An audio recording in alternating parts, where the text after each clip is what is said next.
నమస్కారం VB news కి స్వాగతం।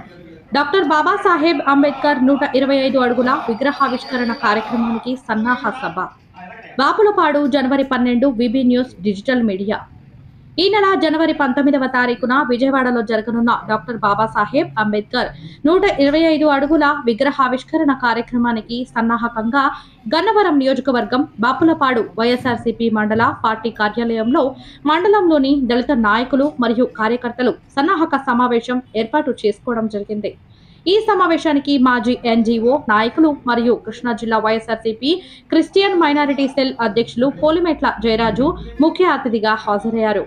ఈ కార్యక్రమంలో బాపులపాడు మండల పార్టీ కార్యాలయంలో మండల అధ్యక్షుడు మరియు రాష్ట్ర నాటక రంగం అకాడమీ డైరెక్టర్ నక్కా గాంధీ అధ్యక్షతన సమావేశం మరియు జిల్లా రైతు విభాగం అధ్యక్షుడు మరియు సచివాలయ కన్వీనర్ అవిర్నేని శేషగిరి సమక్షంలో పత్రికా సమావేశం జరిగింది।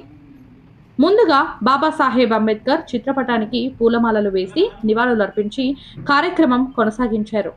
ఈ కార్యక్రమంలో పలు నాయకులు మాట్లాడుతూ బాబాసాహెబ్ అంబేద్కర్ రాజ్యాంగ విలువను గుర్తు చేసి ఆయన అడుగుజాడల్లో నడుస్తూ ముందుకు వెళ్లాలని తెలియజేశారు। విగ్రహావిష్కరణ కార్యక్రమానికి మండల వారీగా చేయవలసిన పలు కార్యక్రమాల గురించి చర్చించుకున్నారు। ఈ కార్యక్రమంలో వైఎస్ఆర్సీపీ సీనియర్ నాయకులు కొడాలి సత్యప్రభాకర్, బాపులపాడు ఎంపీపీ ఎర్రగోర్ల నగేష్, జెడ్పీటీసీ కోమరవల్లి గంగా భవాని, సర్పంచ్ సరిపల్లి కమలబాయ్, మండల ఎస్సీసీల అధ్యక్షులు బడుగు శేఖర్, మాజీ ఎంపీటీసీ కాండ్రు జయరాజు, మండల యువజన నాయకుడు మద్దాల కిన్ను, ఎంఆర్పీఎస్ నాయకులు ఐనంపూడి ఆశీర్వాదం, కోట ప్రకాష్, మండల క్రిస్టియన్ మైనారిటీ సెల్ అధ్యక్షులు Talari Vijayababu, YSRCP Christian minority cell జిల్లా ప్రధాన కార్యదర్శి కొమరవల్లి కిరణ్ మూర్తి, రంగన్నగూడెం వైఎస్ఆర్సీపీ పార్టీ అధ్యక్షులు ఈశ్వర్, కరటూరి రవికుమార్, కొమ్మూర్ శుభాకర్, రేమల్లి జీవరత్నం మరియు వైఎస్ఆర్సీపీ కార్యకర్తలు అభిమానులు పాల్గొన్నారు। బిఆర్ అంబేద్కర్ గారిని స్మరించుకుంటూ ఈరోజు బాపులపాడు మండలంలో మరి వైఎస్ఆర్సీపీ నాయకులు, దళిత నాయకులు, మండల అధ్యక్షులు అందరూ ముఖ్య నాయకులు, సమావేశాలు ఎంపీపీ గారు, జెడ్పీటీసీ గారు, గ్రామ సర్పంచ్ గారు, అలాగే క్రిస్టియన్ సెల్ తరఫున మా నాయకులు అందరూ కలిసి మేము ఆయనకి నివాళులు అర్పించడం జరిగింది। దీని యొక్క ముఖ్య ఉద్దేశం ఏంటంటే రేపు జనవరి నెల 19వ తారీఖున విజయవాడలో ప్రారంభించబడే మరి అత్యంత సుందరమైనటువంటి, అత్యంత ఎత్తైనటువంటి, గర్వకారణమైనటువంటి విగ్రహం 125 అడుగులు ఎత్తైన అంబేద్కర్ విగ్రహాన్ని ఆవిష్కరించుకోవడం అనేది ఒక పెద్ద పండుగలాగా జరుపుకోవాలని రాష్ట్ర ప్రజలకు తెలియజెబుతున్నాం। ముఖ్యంగా గన్నవరం నియోజకవర్గ ప్రజలకు, బాపులపాడు నియోజకవర్గ ప్రజలందరూ కూడా ఈ కార్యక్రమానికి హాజరై ఆయన యొక్క చేసినటువంటి సేవలు, భారతదేశానికి ఆయన ఇచ్చినటువంటి మంచి రాజ్యాంగం మనం జ్ఞాపకం చేసుకోవాలి। ఆయన రాజ్యాంగం కనుక ఇవ్వకపోతే ఈరోజు మరి ఎంతోమంది నాయకులు కూడా ఉండి కూడా ఉన్నప్పటికంటే అందరూ సమన్వయం చేసుకుంటూ అంబేద్కర్ గారు ఒక్కడే అందరినీ సమన్వయపరిచి మంచి రాజ్యాంగాన్ని, అనేక దేశాల రాజ్యాంగాన్ని, అందరికి ఉపయోగపడేటువంటి రాజ్యాంగాన్ని, హక్కులను, బాధ్యతలను కూడా మనకి ఆయన తెలియజేశారు। దాని ద్వారా మనకి స్వతంత్రం వచ్చిన తర్వాత ప్రథమ రాష్ట్రపతి కూడా వచ్చారు, రాజ్యాంగం అమలులోకి వచ్చింది। ఆయన రాసిన రాజ్యాంగం ద్వారానే చట్టాలు అమలు అవుతున్నాయి। ఈ చట్టాల ద్వారా పేద ప్రజలందరికీ, ముఖ్యంగా ఎస్సీ, ఎస్టీ, బీసీ, మైనార్టీ వర్గాలకి అనేక హక్కులు కల్పించబడ్డాయి। వీటిని సద్వినియోగం చేసుకుంటూ మన రాష్ట్ర అభివృద్ధిలో పాలు పొందడానికి, పేద ప్రజలందరికీ పాలు పొందాలని వీరందరి కోసం వీరందరూ జ్ఞాపకం చేసుకుంటూ మన ముఖ్యమంత్రి వైఎస్ జగన్మోహన్ రెడ్డి గారు మరి అత్యంత ఖరీదైనటువంటి విగ్రహం, భారత రాష్ట్రంలో ఎత్తైనటువంటి విగ్రహం, మరి చక్కగా అందరికి అందుబాటులో ఉండే విగ్రహం, దాదాపు 20 కిలోమీటర్ల దూరంలో, విజయవాడ నుంచి 20 కిలోమీటర్ల దూరం నుంచి కూడా కనబడేటువంటి మంచి విగ్రహాన్ని చూపించి దాన్ని నిర్మాణం చేసి దాన్ని ఆయనే ప్రారంభించబోతున్నారు। మనం దాన్ని చూడగానే ఆయన యొక్క స్ఫూర్తిని పొంది రాజ్యాంగం ద్వారా మనకు హక్కులు వచ్చినాయని ప్రతి ఒక్కరు కూడా తెలుసుకుని, బాధ్యత తెలుసుకుని మంచి పౌరులుగా మనందరూ కూడా జీవించాలని చెప్పి మరి జగన్మోహన్ రెడ్డి గారి ఆశయాలను మనందరూ కూడా నెరవేరుతామని ఈ సందర్భంగా 19వ తారీఖు జరగబోయే కార్యక్రమానికి ప్రతి ఒక్కరు కూడా వేలాదిగా గ్రామాన్ని నుంచి తరలి రావాలని చెప్పి విజ్ఞప్తి చేస్తూ సెలవు తీసుకుంటున్నాను। ఈ నెల 19వ తారీఖు భారతరత్న డాక్టర్ అంబేద్కర్ గారు 125 అడుగుల విగ్రహాన్ని ఆవిష్కరించబోతున్న జగన్మోహన్ రెడ్డి గారికి ప్రత్యేక ధన్యవాదాలు తెలియజేయాల్సిన అవసరం ఎంతైనా. అలాగే దీన్ని ఏర్పాటు చేసినటువంటి మన జయరాజ్ గారికి, కిరణ్ గారికి కూడా ప్రత్యేక ధన్యవాదాలు. ఎందుకంటే రాజ్యాంగం అనేది ఇప్పుడు వరకు కూడా దాన్ని సవరణ చేయడానికి కూడా దమ్ముజాలు ఎవరికి. ఆ రోజు ఆయన రాసినటువంటి రాజ్యాంగాన్ని ఇవాళ కూడా 125 సంవత్సరాలు అవుతున్నా సరే దాన్నే వాడుకుంటూ అనేక పేద బడుగు బలహీన వర్గాలని ఆ రాజ్యాంగం ఆదుకుంటున్నాం మన రాష్ట్రంలో. దాని తరఫున జగన్మోహన్ రెడ్డి గారు కూడా ఇంతమంది 70 సంవత్సరాల స్వతంత్రంలో ఈ 4 సంవత్సరాల పేద బడుగు బలహీన వర్గాలని ఆదుకోవడానికి కూడా ఆ రాజ్యాంగం అనేది కూడా ఒక తార్కాణం అవుతుంది. దాన్ని బట్టే కూడా జగన్మోహన్ రెడ్డి గారు ఇన్ని సంవత్సరాల్లో ముఖ్యమంత్రి అయిన చాలామంది కూడా పేదవాడిని ఆదుకుంటారన్నవాడే తప్ప మీటింగ్లో చెప్పారు, ఆచరణలో మాత్రం లేదు. కానీ జగన్మోహన్ రెడ్డి గారు వచ్చిన తర్వాత నిత్యం పేద బడుగు బలహీన వర్గాల కోసమే పనిచేస్తూ నిజంగా అంబేద్కర్ గారు ఇచ్చినటువంటి ఆశయాలను సాధించడం కోసం విశేష కృషి చేస్తున్నటువంటి జగన్మోహన్ రెడ్డి గారికి ఈ రాష్ట్ర ప్రజలు ప్రత్యేక ధన్యవాదాలు తెలియజేసుకోవాల్సిన అవసరం ఎంతైనా ఉంది. ఎందుకంటే ఇప్పుడు ఉన్నటువంటి పరిస్థితుల్లో పేదలను ఆదుకున్నటువంటి ఏకైక ముఖ్యమంత్రి జగన్మోహన్ రెడ్డి గారు. అలాగే ఈ తెలుగు రాష్ట్రాల్లో 125 విగ్రహాన్ని స్థాపించడంలో కానీ దానికి 400 కోట్ల రూపాయలు ఖర్చు పెడతలో కానీ సాహసోపేతమైన నిర్ణయం తీసుకున్న జగన్మోహన్ రెడ్డి గారు ఈ అంబేద్కర్ గారి విగ్రహాన్ని పెట్టి 19వ ఆవిష్కరిస్తున్నారు. దాని అన్నింటికి కూడా ఈ రాష్ట్రంలో ఉన్నటువంటి పేద బడుగు బలహీన వర్గాలు అందరూ కూడా అక్కడ చెలుపుని ఆ విగ్రహానికి అందరూ కూడా నివాళులు అర్పించవలసిన అవసరం ఎంతైనా ఉంది. జగన్మోహన్ రెడ్డి గారికి కూడా ప్రత్యేక ధన్యవాదాలు చెప్పవలసిన అవసరం ఎంతైనా ఉందని నేను కోరుకుంటూ ఈ అవకాశం మీ అందరికీ ధన్యవాదాలు తెలియజేస్తున్నాను. మండల పార్టీ కార్యాలయంలో ఏర్పాటు చేసినటువంటి ఈ కార్యక్రమానికి విచ్చేసినటువంటి పెద్దలందరికీ కూడా నా హృదయపూర్వక నమస్కారాలు. మరి జనవరి 19న అంబేద్కర్ గారి విగ్రహాన్ని ప్రతిష్ఠ చేయబోతున్న సందర్భంగా మరి దానికి సంఘీభావం తెలపాలని చెప్పి అందరూ కూడా, అంటే మరి ముఖ్యంగా క్రిస్టియన్ మైనారిటీ సెల్ నాయకులు ఈ కార్యక్రమాన్ని చేపట్టడం అనేది జరిగింది. మరి ఈ సందర్భంగా మరి అంబేద్కర్ గారి గురించి చెప్పాలంటే అందరికీ తెలిసిందే. మరి ఒక ప్రముఖ నాయకుల నుంచి నేను చదువుకున్న దాన్ని బట్టి అంబేద్కర్ గారి గురించి తెలిసిన ఒక 2 మాటలు చెప్తాను.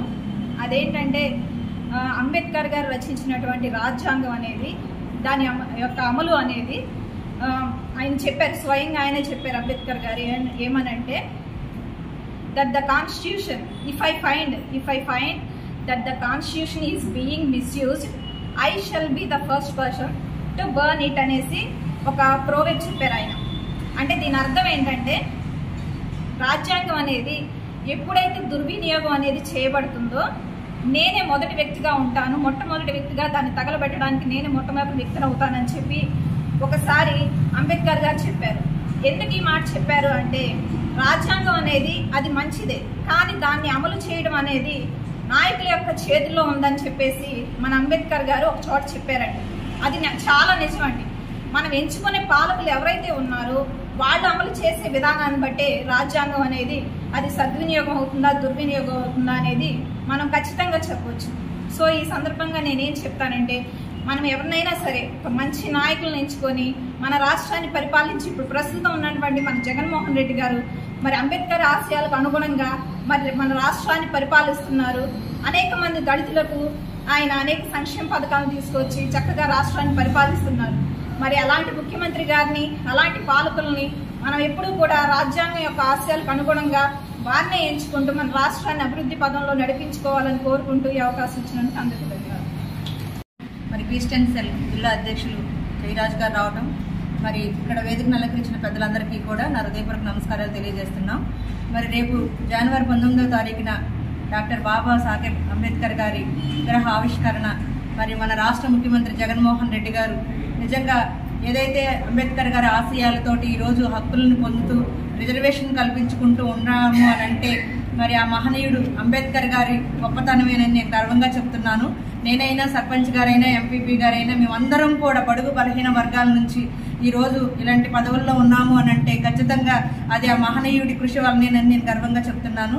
మరి ఆయన ఒక మంచి మాట చెప్పారు అంబేద్కర్ గారు. మరి ఒక గుడి కడితే 1000 మంది భిక్షగాళ్ళు ఉంటారు, అదే ఒక బడి కడితే 1000 మంది మేధావులు ఉంటారు అనే గొప్ప సూక్తులు చెప్పారు. అంటే మేధావుతనంతో అంటే ప్రతి ఒక్కరూ కూడా ఉన్నత చదువులు చదువుకోవాలి, మరి ఇట్లా ఉండాలని చెప్పిన మహనీయుడు అంబేద్కర్ గారు. అలాంటి ఆశయాలని పుణికిపుచ్చుకుని చాలా మంది నాయకులు గొప్పలైతే చెప్పారు. ఎస్సీ, ఎస్టీ, బీసీ, మైనారిటీలకు ఏది చేసిందైతే ఏమీ లేదు. కానీ అంబేద్కర్ గారి ఆశయాలను పుణికిపుచ్చుకుని మరి ఈ రోజు మంచి పాలన చేస్తున్నారు వైఎస్ జగన్మోహన్ రెడ్డి గారు. అందులో అనుగుణంగానే విద్యారంగంలో, వైద్య రంగంలో ముందుకు తీసుకువెళ్ళి మరి ఈ రోజు ప్రతి ఒక్కరికి కూడా ఇంత గొప్ప సంక్షేమ పాలన అందిస్తూ మరి చాలా మంది గతంలో తెలుగుదేశం పాలనలో ఉన్న వాళ్ళైతే అంబేద్కర్ గారి విగ్రహాన్ని ఎక్కడా కూడా మాటల్లో చెప్పారులే కానీ చేసి చూపించలేదు. కానీ ఆయన గొప్పతనాన్ని ఈ రోజు స్మరించుకుంటూ ఈ ఫలాలన్నీ పొందటమే కాదు, ఆయన్ని భావితరాల వారికి కూడా చూపించే విధంగా ఉండాలి అనే గొప్ప సంకల్పంతో జగన్మోహన్ రెడ్డి గారు ఈ రోజు విజయవాడ మహానగరంలో ఎటు చూసినా మరి నలుమూలల ఎటు చూసినా కూడా 20-30 కిలోమీటర్లు ఆయన రూపం కనిపించేలాగా ముందు తరాల వారు కూడా మరి మహనీయుడు అంబేద్కర్ గారు విగ్రహ స్థూపన మన విజయవాడలో ఉంది అని గొప్పగా చెప్పుకునే విధంగా మన ఆంధ్రప్రదేశ్లో నిర్మించడం మరి గర్వించదగ్గ విషయం. మరి ఆ కార్యక్రమానికి రేపు 19వ తారీఖున వాడవాడల నుంచి మరి నలుమూలల నుంచి కూడా అందరము వెళ్ళి దాన్ని జయప్రదం చేయాల్సిన బాధ్యతగా అందరం వెళ్ళాలి అని చెప్పి కోరుకుంటూ ఈ అవకాశం ఇచ్చిన ప్రతి ఒక్కరికి ప్రత్యేకమైన ధన్యవాదాలు తెలియజేస్తున్నాను. బాపులపాడు మండలం వైఎస్ఆర్సీపీ కార్యాలయంలో కూడి వచ్చిన పెద్దలందరికీ పేరు పేరున నమస్కారాలు. ముఖ్యంగా అంబేద్కర్ గారు తన చిన్ననాటి నుండి పేదరికంలో బతికారు. ఆయన చదువుకునే రోజుల్లో స్కూల్లో మంచినీళ్ళు తాగడానికి వెళ్తే ఉపాధ్యాయుడు ఆయన్ని మంచినీళ్ళు తాగొద్దన్నారు. ఆయన ఆ విధంగానే మంచినీళ్ళు తాగకుండా ఇంటికి పోయి ఆ దాహాన్ని తీర్చుకున్నారు. ఈ మధ్యకాలంలో తులసి మాధూర్ అని ఒక ఆవిడ వీడియో క్లిప్పింగ్ చేసింది. మహారాష్ట్రలో ఇందిరా మెగ్వాల్ అనే కుర్రాడు 6వ తరగతి చదువుతున్నాడు. అతను అంబేద్కర్ గారు రాసిన రాజ్యాంగాన్ని దృష్టిలో పెట్టుకుని ధైర్యం తెచ్చుకొని స్కూల్లోకి వెళ్ళి ఆ కొండలో మంచినీళ్ళు ముట్టుకొని తాగితే అక్కడున్న ఉపాధ్యాయుడు కొట్టి చంపేశాడు. ఇది లాస్ట్ మంత్లో జరిగింది. ఆ కుర్రాడు హాస్పిటల్లో మరణించాడు. ఆయన రాసిన రాజ్యాంగం ప్రజలకు ధైర్యం ఇచ్చింది, కానీ ఉన్నతమైనటువంటి కులాల్లో దళితుల మీద మంచి అభిప్రాయం పోలేదు. వాళ్ళ మీద ఇంకా దాడులు జరుగుతూనే ఉన్నాయి. అంబేద్కర్ గారు కానీ రాజ్యాంగం రాయకపోతే ఇంకా మరీ హీనమైన పరిస్థితుల్లో ఈ దళితులంటే మనలో మాదిగలు కాదు. దళితులంటే ఓసీస్ 3 కులాలు పక్కన పెడితే తప్ప కులాలన్నీ దళితులే. ఈ దళితులకి ఆయన మహానుభావుడు ఆ రోజు రాజ్యాంగం రాసి మరణించారు. ఆ రాజ్యాంగ ప్రకారంగా ఏ రాష్ట్ర ముఖ్యమంత్రి కూడా ఆ రాజ్యాంగాన్ని అమలుపరిచే పరిస్థితుల్లో సరిగా లేరు. మన రాష్ట్ర ముఖ్యమంత్రి జగన్మోహన్ రెడ్డి గారు ఆయన గుర్తించి పెద్ద విగ్రహాన్ని అంబేద్కర్ వనాన్ని స్థాపించి రేపు 19వ తారీఖున దాన్ని ఏర్పాటు చేస్తున్నారు, ప్రారంభిస్తున్నారు. కనుక ప్రతి గ్రామానికి మన కార్యకర్తలు, మన నాయకులు అందరూ వెళ్ళి వేలాదిగా ఆ కార్యక్రమానికి హాజరయ్యే విధంగా చూడాలి. అందరి బాధ్యత. అంబేద్కర్ గారు రాసిన రాజ్యాంగానికి కానీ ఆయన చేసిన కృషికి కానీ ఎప్పుడు ఎన్ని జన్మలైనా దళితులు ఆయన రుణం తీసుకోవాలని కోరుకుంటూ రేపు కార్యక్రమాన్ని జయవంతం చేయాల్సిందిగా కోరుకుంటూ సెలవు తీసుకుని ఈ అవకాశం ఇచ్చిన పెద్దలందరికీ నమస్కారం సెలవు. కార్యక్రమానికి అధ్యక్షత వహించినటువంటి మన క్రిస్టియానిటీ మైనారిటీ సెల్ అధ్యక్షులు జయరాజ్ గారికి, అలాగే సెక్రటరీ గారు కిరణమూర్తి గారికి, వేదిక మీద ఉన్నటువంటి మా మిత్రబంధువులు అందరికీ, అలాగే పాత్రికేయ మిత్రులకు ముందుగా హృదయపూర్వకమైనటువంటి శుభాకాంక్షలు తెలియజేస్తా ఉన్నా.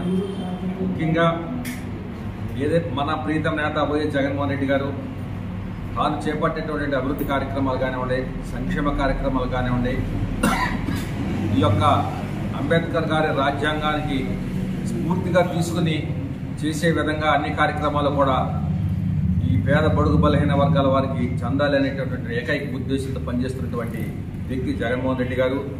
ఎప్పుడైతే బడుగులకు రాజ్యాధికారం వస్తే ఈ సమాజం ఉన్నతంగా తీర్చిదిద్దబడుతుంది, సమాజ స్థాపనకి ఏర్పాటు జరుగుతుందని చెప్పేసి అని భావించినటువంటి ముఖ్యమంత్రి జగన్మోహన్ రెడ్డి గారు రిజర్వేషన్ ఉన్నా లేకపోయినా సరే తాను ఎక్కడైతే కనుక టికెట్ ఇవ్వదలుచుకున్నారో ఆ అవుట్ ఆఫ్ ది రిజర్వేషన్గా వెళ్ళి వాళ్ళకి ఎమ్మెల్యే టికెట్లు, ఎంపీ టికెట్లు కూడా ఇచ్చి గెలిపించుకోవడానికి తాను ప్రణాళిక రచించి ఈ సమాజాన్ని బాగుపడటం కోసం అని చెప్పేసి అని చేసేటువంటి ఒక మంచి కార్యక్రమంలో అంబేద్కర్ గారి యొక్క అన్ని ఆశయాలను కూడా పుడిపుచ్చినటువంటి వ్యక్తి జగన్మోహన్ రెడ్డి గారు.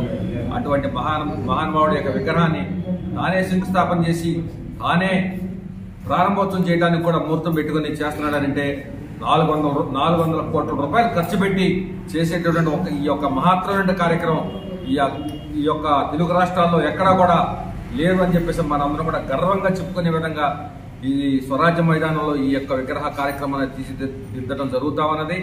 మరి ఈ కార్యక్రమానికి అందరూ కూడా ఓట్పాటుని అందించి అందరూ కూడా పాల్గొని ఆ కార్యక్రమాన్ని జయప్రదం చేసి ఆ మహానుభావుడు చేసినటువంటి రాజ్యాంగ స్ఫూర్తిని మనందరం కూడా అవలంబించాలని చెప్పేసి అని మనస్ఫూర్తిగా కోరుకుంటూ మరి నాకు అవకాశం కల్పించిన ప్రజలందరూ కూడా హృదయపూర్వక నమస్కారాలు తెలియజేసుకుంటూ ఎంతో ప్రేమిస్తున్నాను. మరి పార్టీ ఆఫీసులో మన నాయకులు జడ్పీటీసీ, ఎంపీటీసీ గారు, మండల నాయకులు, మరి ఏదైతే సెల్ అధ్యక్షులు జయరాజు గారు, అలాగే మా దళిత నాయకులందరూ కలిసి ఒక సమావేశంగా ఇక్కడ ఏర్పడి మరి మా ప్రియతమ నాయకులు మా జగన్మోహన్ రెడ్డి గారు రేపు 19వ తారీఖున మా ఆరాధ్య దైవం అయిన మెదర్ జోసెఫ్ మన తంబి అంబేద్కర్ జయంతి, అంబేద్కర్ ఓపెనింగ్కి మరి ఆయన ఓపెన్ చేయబోతున్నారు. దానికి మన నాయకులు అంటే బాపలపాడు మండలంలో ఉన్న మరి ప్రతి విలేజ్లోనూ మన అంబేద్కర్ వాదులందరూ కలిసి దాన్ని మరి ఓపెనింగ్ చేసి మరి జయప్రదం చేయాలని మరి కోరుతున్నాము. అలాగే మన ఆరాధ్య దైవాన్ని మరి ఇప్పుడు ఏర్పాటు చేసినందుకు మన ప్రియతమ నాయకులు ముఖ్యమంత్రి జగన్మోహన్ రెడ్డి గారికి మేము ఎంతో రుణపడి ఉన్నాము. ఆయన ఈ రాష్ట్రంలోని ప్రతి ఒక్కరు ఆరాధ్య దైవమైన అంబేద్కర్ని మరి మా గుండెల్లో చేర్చడానికి మాకు దగ్గరపరిచారు. 120 అడుగుల ఎత్తైన మరి విగ్రహాన్ని ఏర్పాటు చేసి విజయవాడ సెంటర్లోనే మరి నలుమూలల నుంచి మేము చూసేటట్టుగా మాకు ఇప్పుడు గుర్తుండేటట్టుగా మమ్మల్ని లేపుతూ ఇదిగో అగ్రవర్ణాల ఎవరైనా సరే మరి దాన్ని వేరే విధంగా తీసుకోకుండా మన ఆరాధ్య దైవాన్ని మమ్మల్ని ఆప్యాయత గురించి మరి పార్టీలోనే ఏ విధమైన విభేదాలు లేకుండా మమ్మల్ని కలుపుకొని పోయేటట్టుగా ఉండమని మరి మేము మా నాయకుడైన సీఎం గారికి ధన్యవాదాలు తెలుపుకుంటున్నాం.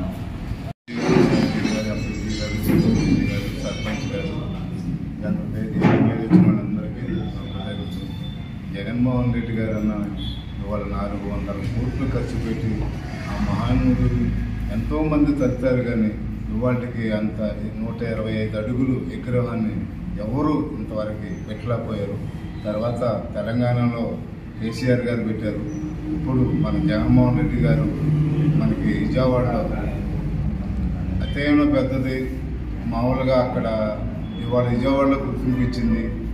అక్కడ మనం ఎప్పుడు చూసుకునే దండం పెట్టుకునేది ఇటేమో దుర్గమ్మ తల్లి, ఇటేమో గుణదల మాత. ఇవాళ మూడోది డాక్టర్ బిఆర్ అంబేద్కర్ ఒక దేవుళ్ళలాగా చేసిన జగన్మోహన్ రెడ్డి గారికి ఎప్పుడు రుణపడి ఉంటామని చూస్తున్నాం.